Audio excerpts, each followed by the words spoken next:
Bonjour à tous. On est très heureux de vous accueillir au 104. Alors, je ne sais pas si vous connaissez, mais ici, on a une baseline qui dit « Ici, vous êtes », qui se lit comme une proposition simple et qu'on espère puissante. Elle dit que vous êtes là, vous avez votre place. C'est une façon de reconnaître chacune et chacun dans sa singularité, dans un lieu où on peut exister avec les autres. Alors, lorsque la Fondation Falleret postule et remporte pour l'appel à candidature lancé par le 104 pour la reprise du Café Caché, situé au sein de l'établissement, on peut dire que c'est un choix assumé du CODIR pour une collaboration innovante.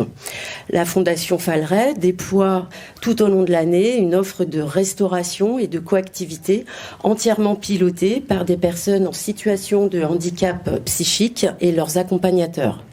C'est un projet inclusif pour des personnes en insertion qui pourront exercer un métier au cœur de l'établissement.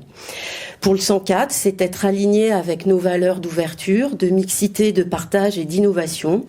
La culture, c'est un espace de rencontre, de reconnaissance et de cohabitation des différences. Alors, je vous souhaite ici d'être curieux, engagé, inspiré à travers cette proposition de la Fondation Falleret autour de la culture et de la santé mentale.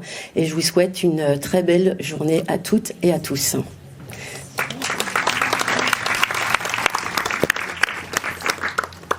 C'est un terme qui est très jeune, assez étonnamment, le terme de santé mentale, parce que il est du 21e siècle. C'est que récemment, en 2005, je crois que l'OMS parle pour la première fois de santé mentale et surtout dit pour la première fois que ce n'est pas juste le fait de ne pas avoir de troubles psychiques. Alors je reviendrai sur cette définition aussi après. On va commencer déjà par le positif, la santé mentale. Qu'est-ce que c'est la santé mentale ? C'est le bien-être. C'est être bien psychiquement, bien dans sa tête, bien dans sa vie, bien inséré en société. Il y a quelque chose que je dis souvent à mes patients, et je cite Aristote, avec un peu de mégalomanie. L'être humain est un animal social. Et donc, nous avons besoin, des uns des autres, de vivre en société, de vivre ensemble. Et qu'est-ce qui signe la santé mentale ? C'est le fait de bien fonctionner en société, bien fonctionner sur le plan familial, amical, professionnel. C'est le fait de pouvoir exercer ses talents, ses passions, sa profession, de réaliser tout ça en gérant le quotidien, en gérant les tracas du quotidien, en gérant le fait que le 1er mai, les 5 boulangeries sont fermées dans le coin alors qu'on veut des chouquettes, que notre boss veut nous faire bosser le 2 mai alors qu'on veut faire le pont. Voilà, on arrive à gérer ces tracas du quotidien, et oui, nous sommes en bonne santé mentale. Donc il y a différentes dimensions qui ont été établies et c'est notamment la santé mentale positive dont je viens de parler. Après, il y a la détresse psychologique réactionnelle.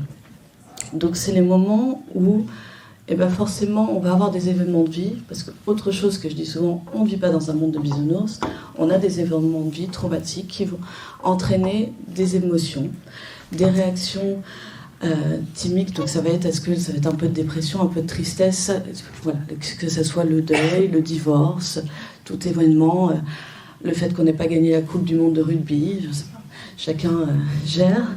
C'est des événements qui vont entraîner un moment de détresse, mais qui ne vont pas nécessiter forcément de venir me rencontrer moi. Ça va pouvoir se gérer en famille ou avec un psychologue. Ça va être réactionnel, encore une fois, et c'est sur un temps court. Et après, là, ça prend plus de temps. Quand ça entraîne une rupture avec les temps antérieurs plus importante, c'est là qu'on va rentrer dans les troubles psychiques. Donc, ce que je vais un petit peu vous détailler, parce que forcément, c'est ce que je connais le mieux, même si je souhaite à tout le monde, bien évidemment, la santé mentale. Je côtoie les troubles psychiques.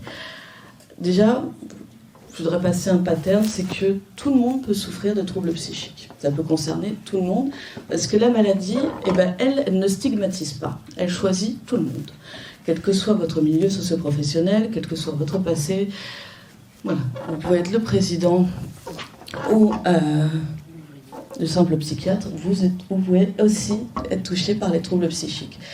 Donc c'est tout ce qui perturbe votre bien-être, tout ce qui va faire que vous n'arrivez pas à fonctionner finalement en société correctement, vous n'arrivez plus à faire ce que vous aimez, vous n'arrivez plus à travailler, vous n'arrivez plus à vous occuper de votre famille comme auparavant.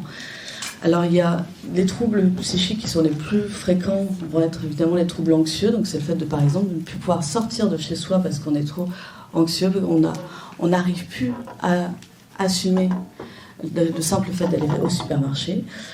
Il y a les troubles dépressifs, donc là qui sont vraiment une tristesse majeure, on n'est plus dans la simple détresse psychologique, là c'est une tristesse qui nous habite, qui est très profonde et qui va à un tel point qu'elle ankylose le fonctionnement du cerveau.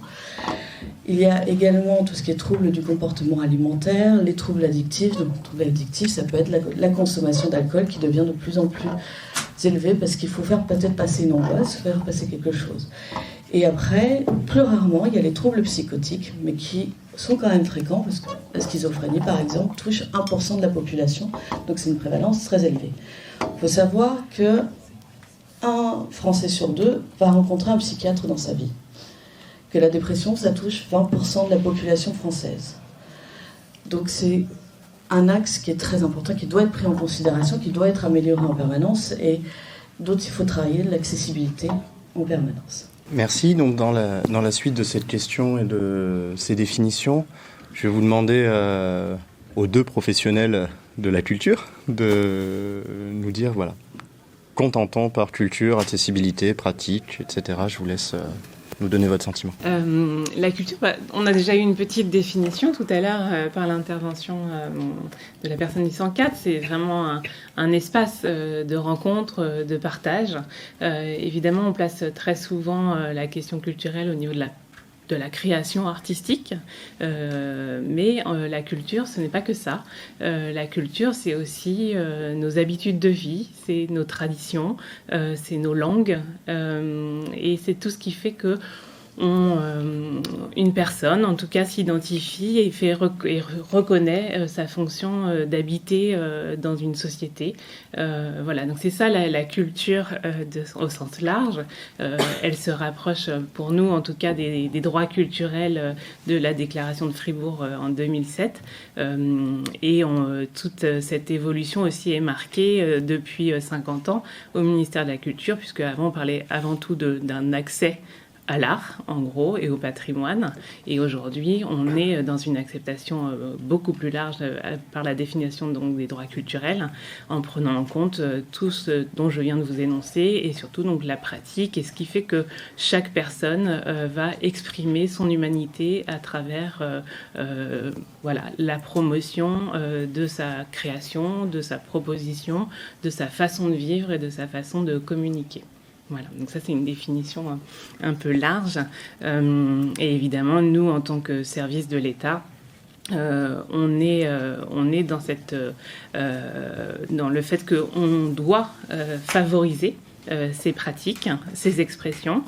C'est inscrit dans la Déclaration universelle des droits de l'homme aussi, comme les États doivent avant tout favoriser cette expression et ces pratiques de chaque personne, et surtout quel que soit son lieu d'habitation, qu'il soit en établissement de soins ou chez lui, quels que soient ses empêchements qui peuvent être géographiques, économiques, sociaux ou psychiques. Voilà, donc c'est ça pour nous la question culturelle aujourd'hui. Donc moi je vais peut-être parler plutôt au niveau des missions qu'on a en tant que coordinateur d'action culturelle dans un établissement public comme la Villette. Donc effectivement on a un établissement public et donc on a des missions de service public. Donc on n'est pas juste dans une posture de réception, d'accueillir des publics en salle, mais on est aussi dans une démarche d'aller vers les publics dans toute leur diversité. Aurélie, tu parlais de différents facteurs. C'est aussi les personnes pour qui ce n'est pas une habitude de côtoyer la culture, pour qui aussi ce n'est pas facile de s'y déplacer. Et donc voilà, il y a vraiment cette démarche d'aller à la rencontre de tous les publics. Et moi j'aime bien dire quand je présente mon travail que je suis un peu un trait d'union entre les publics, les porteurs de projets, qui vont nous faire part de leurs besoins. Ils vont nous expliquer les axes sur lesquels ils vont travailler. Les publics aussi, on les rencontre. Et le trait d'union avec les artistes et toute l'offre qu'on peut avoir, l'offre culturelle, et voir parmi toute cette offre comment on va concevoir sur mesure un projet. Il n'y a pas une formule magique pour concevoir des projets parce que chaque projet est différent et je pense que c'est ça qui est très beau dans notre métier aussi, c'est qu'il n'y a pas un seul projet qui se ressemble. Mais l'idée, c'est vraiment de cerner les besoins et puis de mettre en lien avec les intervenants selon les projets et les appétences. On n'imposera jamais à un artiste de faire un projet pour lequel il n'est pas très partant parce que ça sera contre-productif. Donc voilà, on part de ces besoins-là et on est là aussi, quand on dit de la coordination, c'est pas juste faire du planning, c'est aussi accompagner sur le terrain. Donc on est vraiment présent pour assister aux séances, avoir des retours, débriefer après les séances parce que on est en constant mouvement. C'est des choses qui vont se réévaluer tout au long des projets culturels. Donc on est vraiment dans cet accompagnement, dans ce lien.